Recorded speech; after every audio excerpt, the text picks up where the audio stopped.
The contract landed on Emily Harper's kitchen table like a grenade with the pin already pulled. She stared at the figure written in bold ink. 6 months, $500,000. One impossible lie. You want me to pretend to be your wife. Her voice was flat, drained of the shock that had hit her 60 seconds ago. Ethan Sullivan stood by her apartment window, his tailored suit a stark contrast to the peeling paint and water-stained ceiling. He didn't belong here. Neither did his proposition. I need someone my mother can't control, he said, his reflection ghost-like in the smudged glass. Someone outside her circle. Someone desperate enough to say yes. Emily's fingers curled around the eviction notice hidden beneath a stack of medical bills. 3 days until she lost this place. 2 weeks until the hospital stopped her mother's treatment. Why would your mother believe you married someone like me? He turned then, and his eyes were the color of winter oceans. Cold, drowning deep. Because I'll sell it. And so will you. You're a survivor, Miss Harper. I can see it in the way you're already calculating if this is worth the risk. The radiator clanked. Outside sirens wailed. Her phone buzzed with another overdue payment reminder. What happens when 6 months are up? We divorce quietly. You disappear with enough money to build whatever life you want. I get my freedom. His jaw tightened. My mother is arranging a marriage to a woman who'll spend the next 40 years turning me into my father. This is my only way out. Emily stood, her legs unsteady. She moved to the table, her fingertips hovering over the contract like it might burn her. You don't even know me. I know enough. You're 28. You're working 3 jobs to pay for your mother's cancer treatment. You gave up a PhD in literature to keep her alive. He paused. I know what it's like to sacrifice everything for family. Something cracked in his voice. Something real beneath all that ice. She picked up the pen. Her hand shook. If I do this, there are rules. We're business partners. Nothing more. When this is over, we walk away clean. Agreed. The pen touched paper. Her signature looked foreign, like someone else was writing her fate. Ethan exhaled, the sound almost like relief. He pulled out his phone and tapped the screen. I'm transferring half now, the rest when the 6 months are complete. Her phone chimed. Emily looked at the notification. Her checking account balance had more zeros than she'd ever seen in her life. We have 72 hours before the foundation gala. My mother will be there. The press will be there. By Monday morning, you'll be the most talked about woman in Manhattan. He moved toward the door, then stopped. Pack light. You won't need anything from your old life. Wait. He turned. What do I call you? When we're alone? His expression shuddered. Whatever you want. It won't matter. We'll barely see each other outside of appearances. The door closed behind him, with a sound like a cell locking. Emily sank into her chair, staring at the contract, at the money in her account, at the ghost of her reflection in her laptop screen. She'd just sold herself to a stranger. And the worst part was how easily she'd done it. Her phone rang. Her mother's nurse. Miss Harper, I have wonderful news. The payment came through. We can proceed with the next round of treatment immediately. Emily closed her eyes. That's wonderful. When she hung up, she noticed Ethan had left something on the table. A small velvet box. Inside was a ring. Diamond. Flawless. Cold as the man who'd given it to her. She slipped it on her finger. It fit perfectly. The penthouse smelled like money and loneliness. Emily stood in the master bedroom, surrounded by designer dresses she'd never wear again, staring at her reflection in a mirror that cost more than her education. The midnight blue gown clung to her like armor. The woman looking back at her was a stranger. You'll need to smile more. She turned. Ethan leaned against the doorframe, devastating in his tuxedo, his expression unreadable. I smile plenty. Not like that. Like you're in love with me. He crossed the room, stopping inches away, close enough that she could smell his cologne, something dark and expensive, like I'm the only person in the world who matters. That's asking a lot for a business arrangement. His hand lifted to her face, fingers brushing her jaw with shocking gentleness. Her breath caught.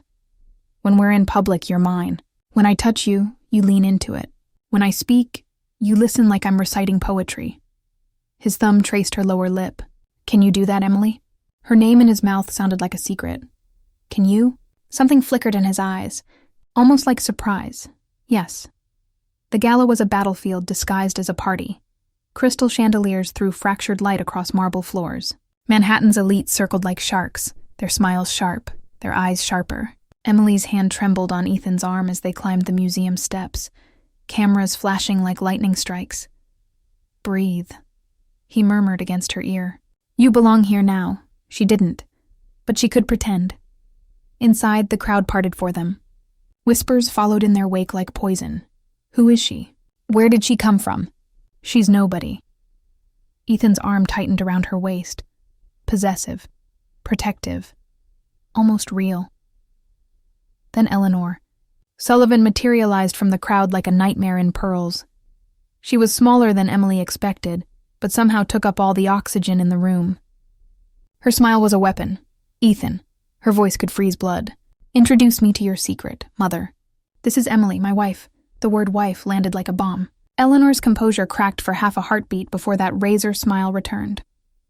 How delightful. "And when exactly did this happen?" 6 weeks ago. We wanted privacy."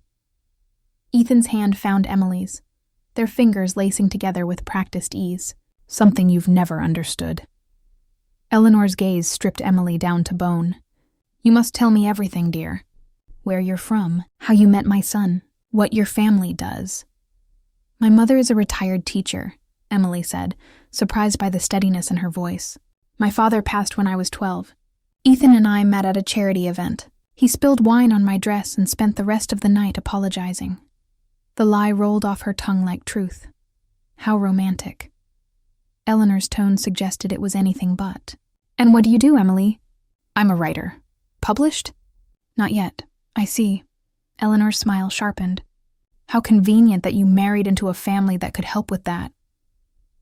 Ethan's jaw locked. "Mother, I'm just getting to know my new daughter-in-law." Eleanor plucked a champagne flute from a passing waiter. "Tell me, Emily, do you love my son?" The question hung in the air like a noose. Emily looked at Ethan. His face was stone, but something in his eyes begged her to make this convincing. She stepped closer to him, her hand rising to his chest, feeling his heart thunder beneath silk and lies. "I love him more than I thought I could love anyone." The words should have felt false. They didn't. Ethan's hand covered hers. His eyes searched her face like he was seeing her for the first time. "And I'd burn the world down for her."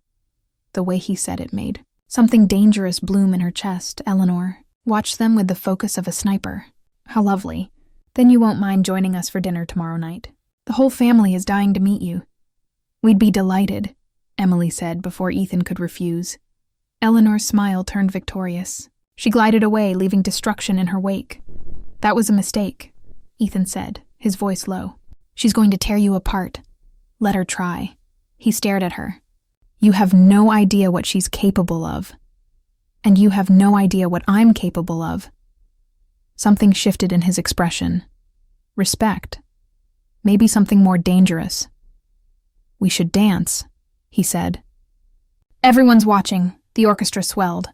Ethan led her onto the floor, his hand settling on her waist like it belonged there. They moved together with shocking ease, like they'd been dancing for years instead of hours. "You're full of surprises," he murmured. "So are you. That thing you said about burning the world down. I was selling the lie. Were you?" His hand tightened on her waist, pulling her closer. Close enough that she could feel the heat of him through expensive fabric. Close enough to forget this wasn't real. Emily. Ethan. The space between them felt charged. Dangerous. His mouth hovered near her ear. "Don't fall for me. This ends in 6 months and I don't want casualties. I could say the same to you." He pulled back just enough to meet her eyes. "I don't fall. I don't feel. I'm very good at not caring. Then this should be easy." The music swelled.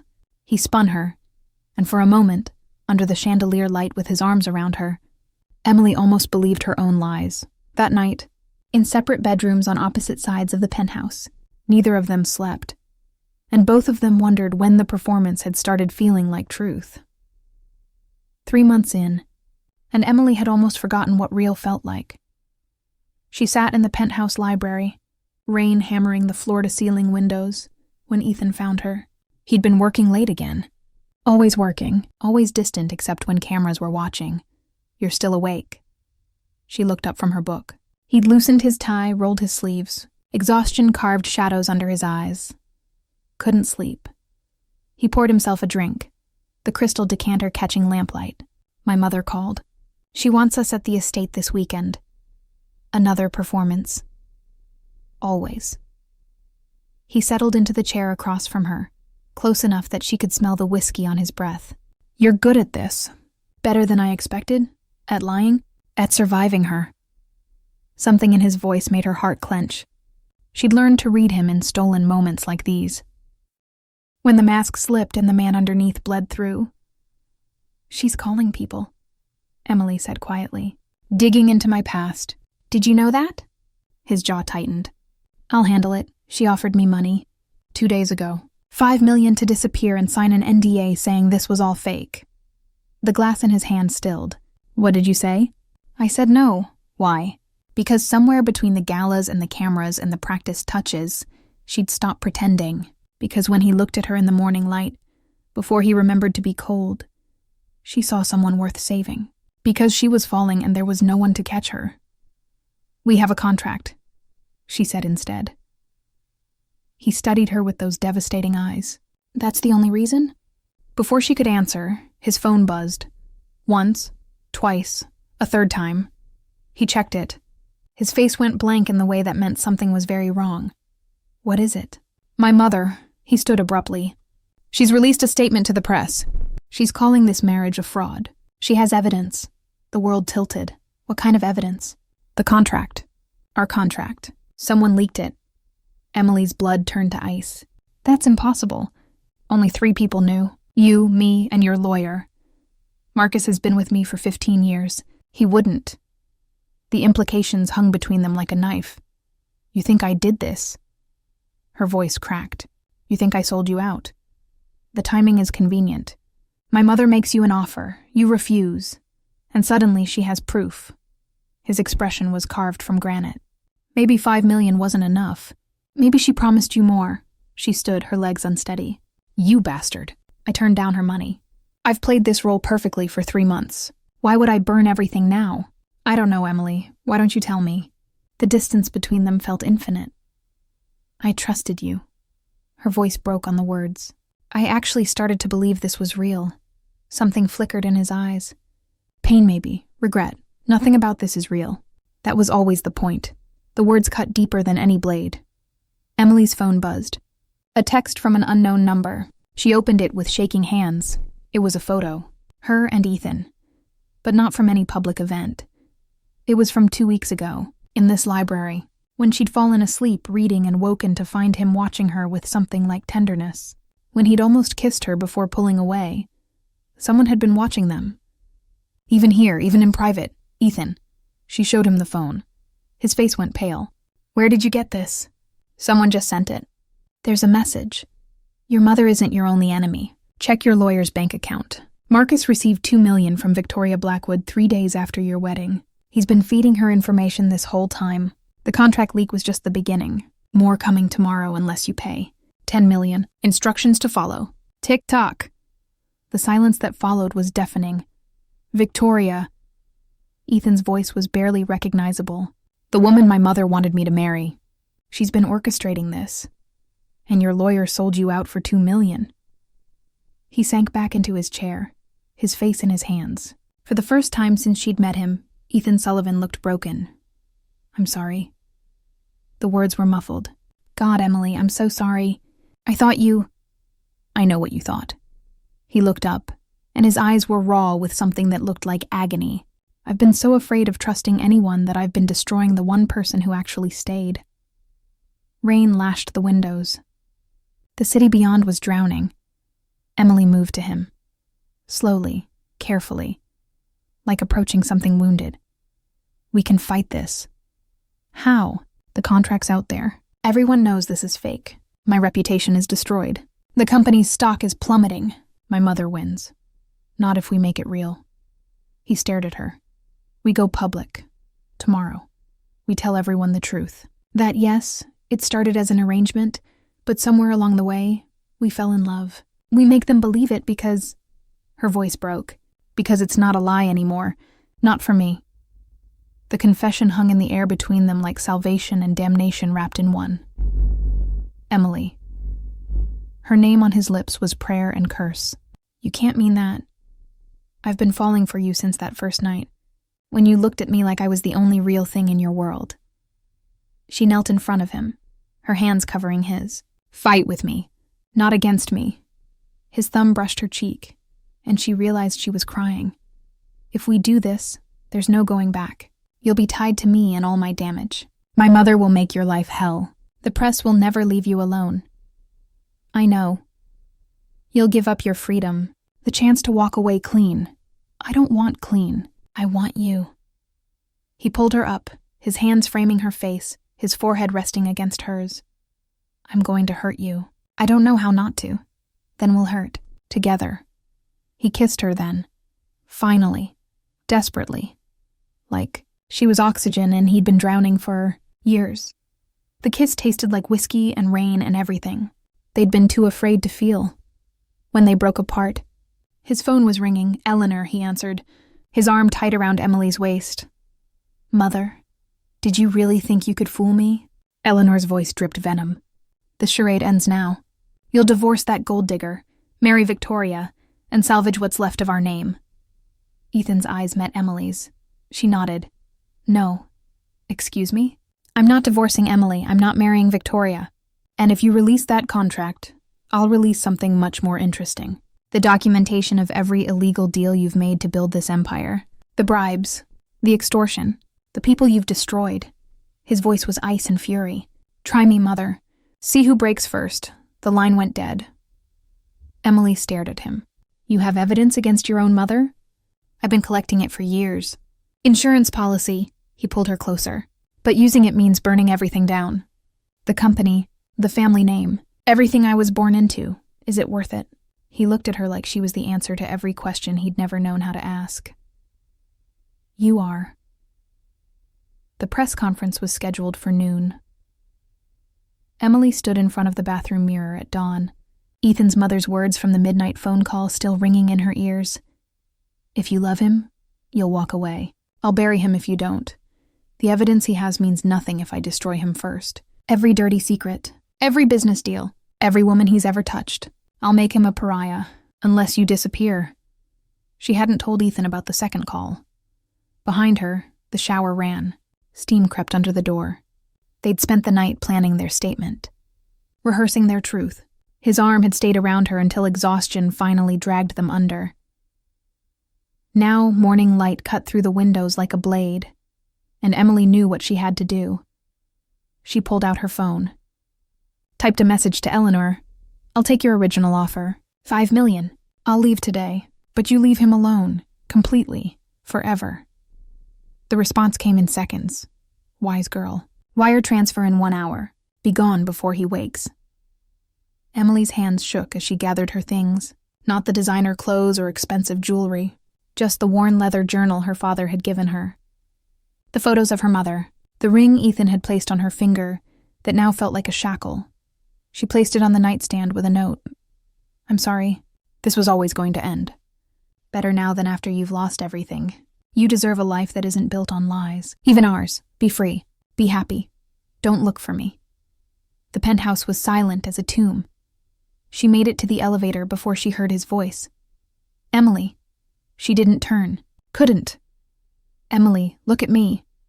His hand caught her arm, spinning her around. He was barefoot, shirtless, his hair wet, his eyes wild with something like panic.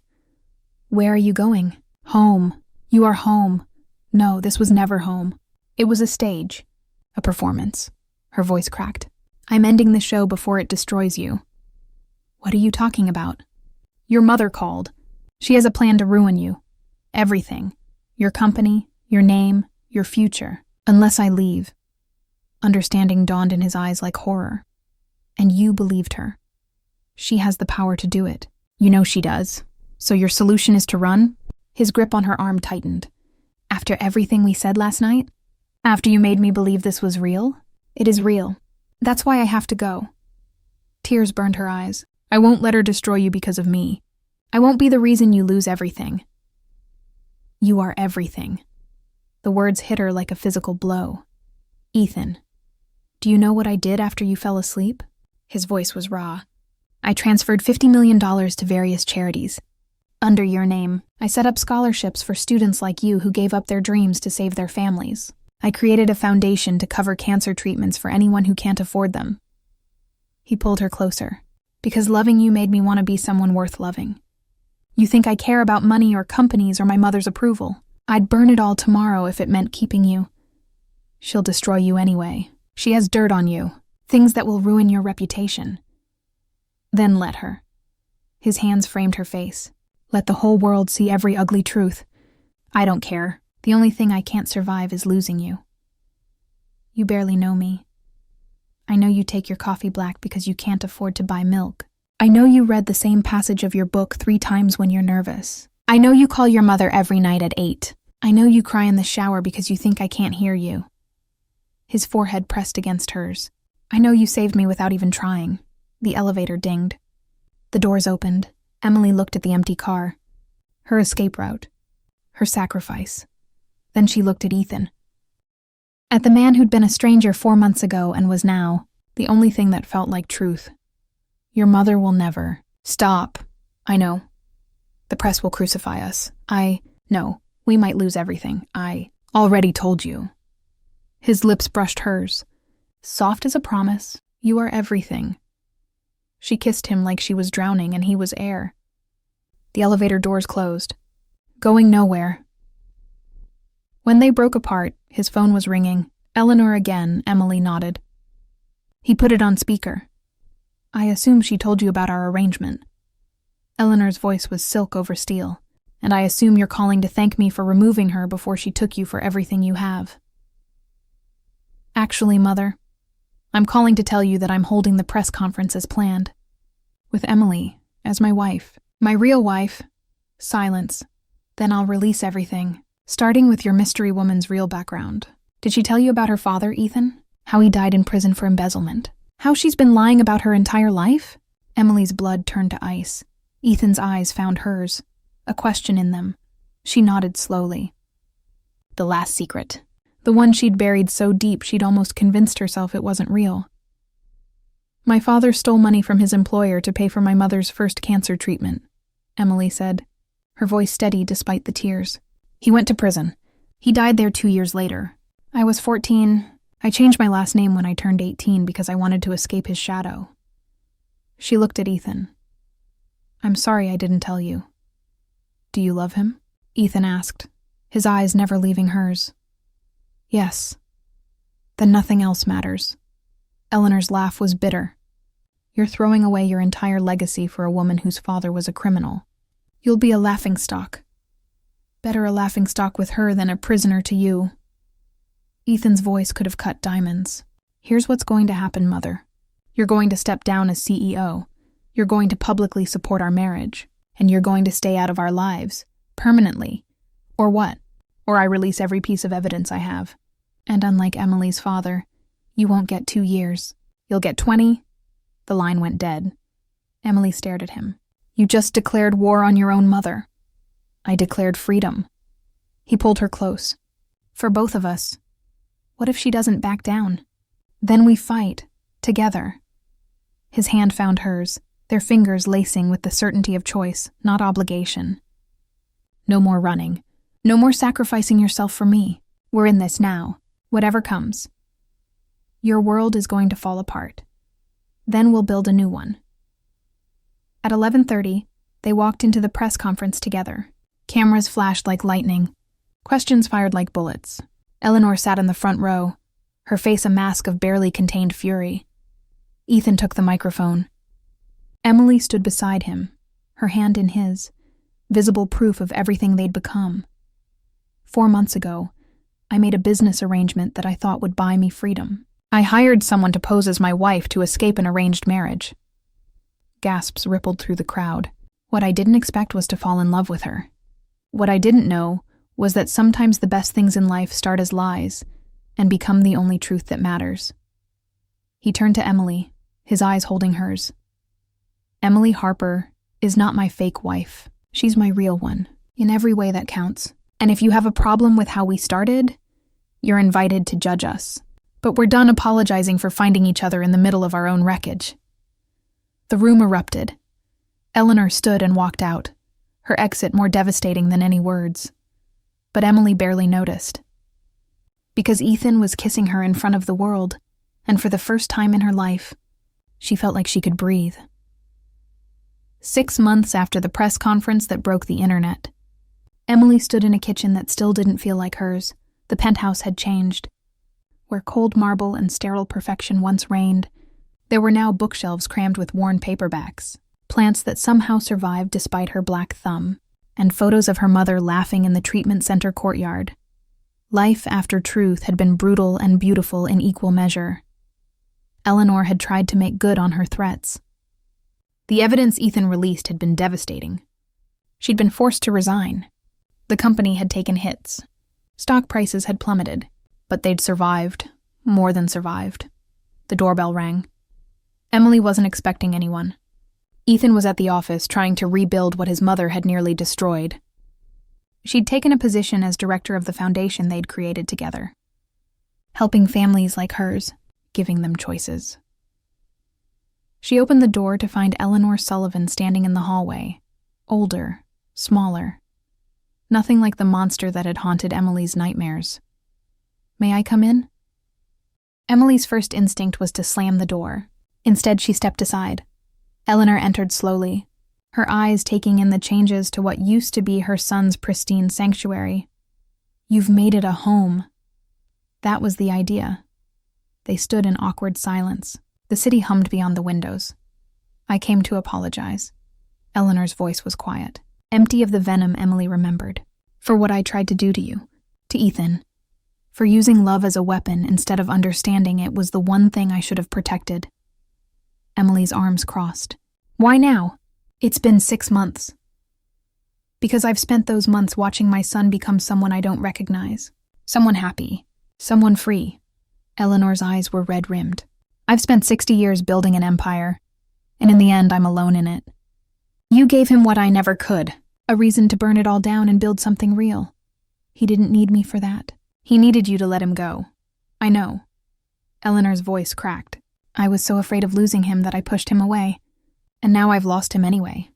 Emily moved to the window. Rain was starting to fall. Always rain in this city. "He still loves you, even after everything. He just loves himself more now. Because of you. Because he chose to." Eleanor joined her at the window. For a moment, they were just two women watching the storm. "What do you want from me?" Emily asked. "Permission. To try to know my son again. To know you." Eleanor's reflection in the glass looked haunted. "I don't expect forgiveness. I just want a chance." Before Emily could answer, the door opened. Ethan stood frozen in the entryway, his eyes moving between them. Rain dripped from his coat. His expression was unreadable. "Mother." "Ethan." The silence stretched thin as wire. "I should go," Eleanor said. "I'm sorry. I shouldn't have come." "Wait." Ethan's voice stopped her at the door. He looked at Emily, a question in his eyes. She nodded. "Her choice, but also his. Stay for coffee." "We can talk." Eleanor's composure finally cracked.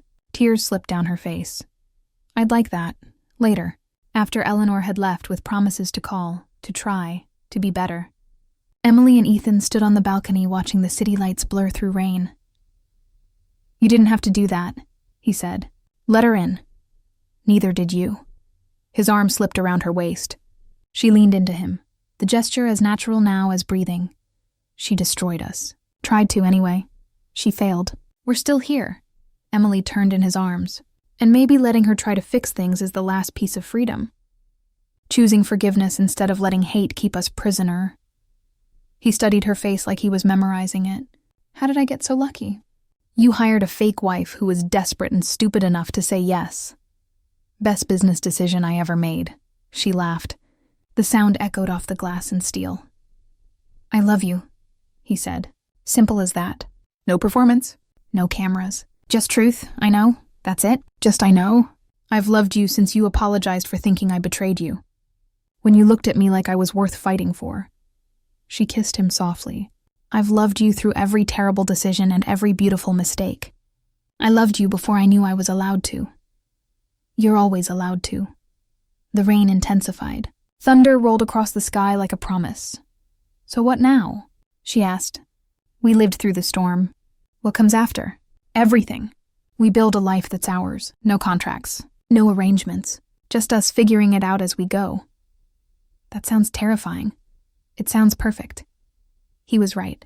It was both. 3 years later, Emily stood in the same penthouse, watching Ethan sleep with their daughter cradled against his chest. Grace. Named for the thing that had saved them both. The morning light turned them golden. She'd burned her old life down for a lie that became truth. She'd sacrificed everything for a man who'd done the same for her. They'd survived betrayal and blackmail and a mother's wrath, and somehow, impossibly, they'd found freedom in choosing each other every single day. Her phone buzzed with a message from her mother. Doctor says I'm 5 years cancer-free. Celebration dinner this weekend? Bring that handsome husband and my beautiful granddaughter. I love you, sweetheart. Emily smiled. Typed back, we'll be there. Love you more. Ethan stirred, his eyes opening. He looked at her with the same intensity he'd had the first night they met. But now it was softened by love and time and everything they'd built. Morning, he murmured. Morning. What are you thinking about? She crossed to them, kissing his forehead, then Grace's. That I'd do it all again. Every lie, every sacrifice, every moment. Even the part where you tried to run away. Especially that part. Because you came after me. I'll always come after you. Grace made a small sound. Ethan adjusted her carefully. This man who'd once been made of ice and sharp edges, now holding their child like she was made of starlight. We should get married, Emily said. He laughed. We are married. I mean really married. Not for contracts or mothers or escaping fate. Just because we want to stand in front of people who matter and choose each other. Again. His eyes went soft. You want to marry me for real? I want everything with you to be real. Then yes. 1,000 times yes, rain began to fall outside. But inside, in their home built from ashes and lies turned truth, there was only light. They'd started as strangers bound by desperation. They'd become partners in deception. And they'd ended as two people who'd found love in the last place either of them had thought to look, in the ruins of their own, carefully constructed lies, in each other. The end.